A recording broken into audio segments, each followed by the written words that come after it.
스타일만 티나는 법이 있나? 이젠 글씨도 개성시대. 한 사람의 성격이 그대로 묻어나오는 마음의 거울이라고 불리는 글씨. 독특한 글씨로 사람들의 이목을 집중시키는 그들의 이야기 속으로 들어가보자. 충청북도 청원군. 첫 번째 독특한 글씨를 쓴다는 주인공을 찾아 나선 제작진. 과연 특별한 글씨를 쓰는 주인공답게 사방에 글씨가 붙어있긴 한데 아무리 봐도 이건 어느 나라 말인지 도통 알 수가 없구만. 혹시 외계어 아니야 이거? 선생님, 여기 있는 것들이 무슨 아. 글씨예요? 예. 요거는 순수한 한글인데, 한글이요? 예. 전혀 못 읽겠는데 이게 어떻게 한글이에요? 요거는 읽는 방법이 따로 있습니다. 예. 거울 글씨를 쓰는 사나이 이병철 씨를 소개합니다. 3살 때 한글을 떼고 신동소리를 들었다는 담당 PD가 아무리 살펴봐도 도무지 알아보기 어려운 글씨. 요리 봐도 저리 봐도 어느 나라의 글씨인지조차 파악이 되지 않는데 아저씨 이게 정말 한글이 맞는 것이오? 이거 그래서 어떻게 읽는 건데요, 이거를? 그래서 PD님이 오신다고 그래가지고 제가 간단하게 그 몇 자 써놓은 그 편지가 있어요. 그냥 아예 무슨 글씨인지 모르겠는데요. 예, 요게 순수한 한글인데, 네. 요거는 거울로 비춰야지만이 이 글씨를 읽을 수가 있습니다. 거울로 글씨를 읽는다고요? 글씨를 쓴 종이를 가지고 당당하게 거울 앞에 선 아저씨. 어느 나라 글씨인지도 파악이 안 되는데 거울에 비춰본다고 알아볼 수 있을까요? 그런데 서서히 정체를 드러내는 거울 속 글씨. 어이구, 이 친구 한글이 맞네요. 맞아. 원리가 180도를 돌리고 그 다음에 90도로 역회전을 하면은 이와 같은 형태가 됩니다. 그러면은 얇은 글씨 같은 경우는 여기에 이제 나타나는 거죠. 아이고 무슨 말인지 더 모르겠쇼? 모르는 분들을 위해 다시 한번 정리 들어갑니다. 주인공이 쓴 글씨를 180도 먼저 휙 돌리고 그 다음 90도를 싹 돌리고 나면 우리의 사랑 한글 등장이요. 바로 형상이 나타날 겁니다. 최선을 다하라. 꿈은 반드시 이루어진다. 인생은 하나의 실험이다. 실험이 많아질수록 당신은 더 좋은 사람이 된다. 영화 다빈치 코드에서 등장하는 나무처럼 거울을 비춰야만 알아볼 수 있는 글씨다. 혹시 이런 글씨를 쓰는 이유가 굉장한 조직에 속해 있던가? 보물섬 지도의 암호를 위해 만드신 그런 건가요? 한 중학교 때였나? 일기 쓰기 시작하면서 그때 지금부터 한 40년 전 정도 그때부터 쓰기 시작을 했죠. 아무도 알지 못하게 쓰다 보니까 이것이 개발이 돼가지고 여태까지 줄곧 쓰게 됐습니다.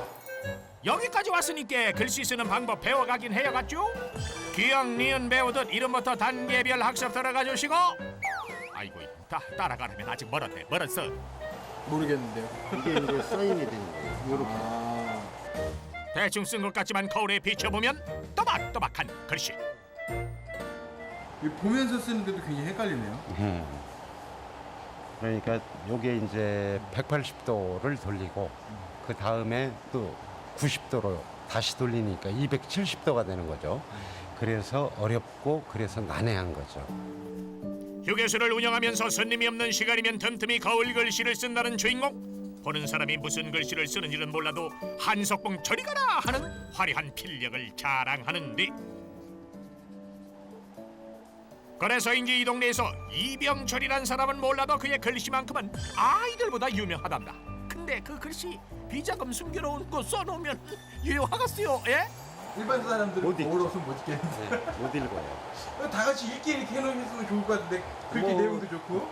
나만의 다짐 뭐 이런 거를 써놓은 거니까 남들이 또 물어보면 뭐 또 대답을 해주고. 역시나 손님들의 눈길을 사로잡는 건 글씨.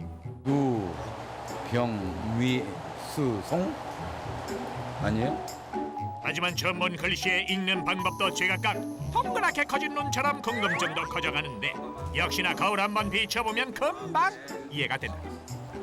그러니까 그게 이제 신기하지 않아요? 희한하네. 아 너무 희한하네요. 거울 보고 쓰시나? 연습을 많이 하셨을 것 같은데요. 뒤집어 있고. 줄을 서시오. 유명인의 사인을 받듯 줄을 서서 주인공의 글씨를 기다리는 손님들. 기내 최동호 네. 밑에 묵자. 희한하다. 거울로 보면 최동호 강형욱 씨. 거울 앞에서 확인 한번 들어가 주시고 글씨가 나오나요? 예. 이게 뭐야? 이게 선생님 소감이에요? 예, 제 이름이에요. 네. 뭐라고 쓴 거예요? 전 아직도 잘 모르겠는데. 최동욱. 예, 제 이름. 희한하네요. 이런 글씨 딴 데서 혹시 본 적 있으세요? 아니, 좀 처음 봐요. 그 이렇게 자유롭게 쓸 수 있다는 게 좀 대단한 것 같아요. 비밀 일기를 쓰기 위해 시작한 사춘기 소년의 기발한 글씨. 익숙해지기까지 많은 시행착오를 겪었지만 거울 글씨를 쓰면서 얻은 깨달음이 있다고. 그것은 바로 어느 나라의 글씨보다 아름답다고 느낀 한글. 거울 글씨를 쓰면서 한글의 매력에 푹 빠졌다는 이병철 씨다. 조금이라도 한글의 우수성을 보급하는 데 기여를 하는 것이 제 뭐 앞으로의 바람이고 지금도 현재 그렇게 해줬으면 하는 희망입니다. 전라남도 여수시. 두 번째 독특한 글씨를 찾아 나섰다. 이번엔 어떤 글씨가 제작진을 맞이할까요? 예, 선생님, 혹시 독특한 글씨 쓰시는 분이 계신다는데 선생님 맞으세요? 독특한 건 아니고 그냥 저 글씨만 좀 씁니다. 아이 근데 글씨를 보려고 찾아온 제작진에게 그림만 보여주시는데 저희는요 그림 말고 글씨를 보고 싶다고요. 글씨를 보여주세요. 그림은 되게 많은데 글씨는 어디 있어요? 글씨 여기 있어요. 아이 그 그림은 아까부터 봤던 건데요. 그림이잖아요. 자세히 보세요. 글씨입니다. 글씨가 그림처럼 보여요. 주인공의 말 믿고 자세히 한번 보니 럴수 이럴 수가. 정말 글씨가 맞담께롱.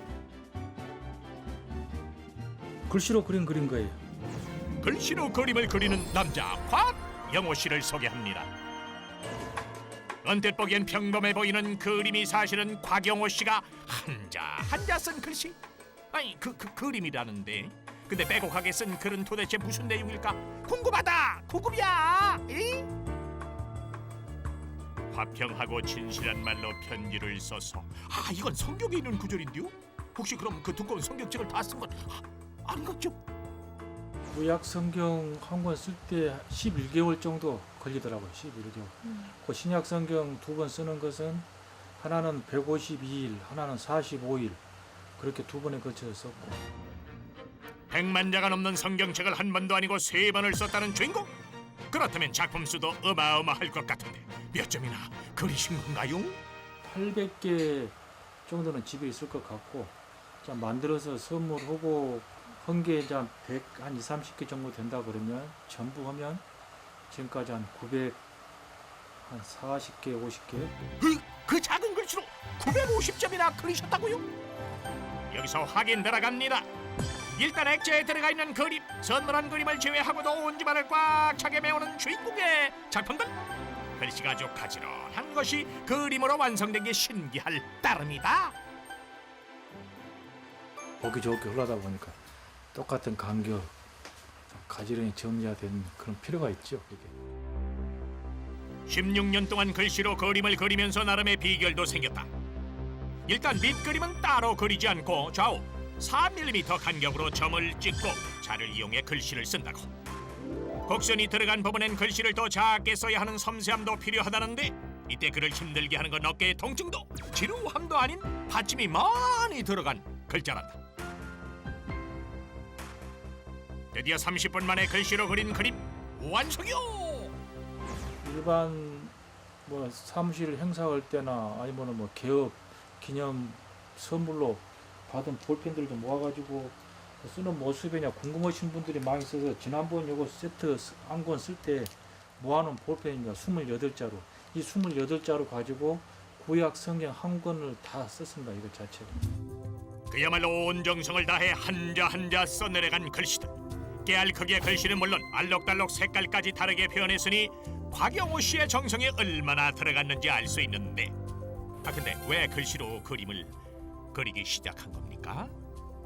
어머니가 아프셔가지고 6개월 시한부 판정을 받고 있는 과정에 가족들 입장에서 많이 힘들고 그래서 어머님 좀 살려주십사 간절한 마음으로 썼던 게 이 책입니다. 6년 더 사시다가 7년차 되는 해에 돌아가셨어요. 950점 가운데 가장 소중하다는 작품을 소개해준다는 곽영호 씨. 오랜 세월의 흔적이 묻어있는 듯한 작품인데 왜 이게 소중한 겁니까? 집사람이 교통사고가 나가지고 서울까지 병원 여기저기 전전하다가 서울 입원시키고 또 간호하러 다니고 몇 개월 사이에 이게 색깔이 좀 달라져 버렸습니다. 이 글씨 마무리될 때까지가 116일 걸려있네요. 갑작스럽게 벌어진 교통사고로 사경을 헤맸던 아내. 그런 아내의 건강을 기도하며 글씨를 써내려갔다고. 그의 기도 덕분인지 아내는 다시 건강을 되찾았고 곽영호 씨는 펜을 놓지 못했단다. 어떻게든 살아났기 때문에 남편이 나한테다가 그 힘든 과정을 설명할 수 있고 이 내용을 설명할 수 있는 그런 점들에서 정말 살아남에 있어서 다시 한번 고맙게 생각하고 감사하고. 다른 사람이 볼 땐 단순한 그림으로 생각할지 모르겠다. 하지만 곽영호 씨에겐 가족들의 행복과 희망이 담겨있는 소중한 글씨라고. 이 그림들에 대해서 또 보시고 싶어 하신 분들이 계시면 어디 교회나 단체나 직접 가서 또 보여드릴 수 있도록 전시도 해드리고 또 갖고 싶어 하신 분들이 계시면 그 희망하는 어떤 그런 그림들을 그려서 드리는 일이 또 재밌는 일일 것도 같고 소망이고 꿈이고 또 그렇습니다.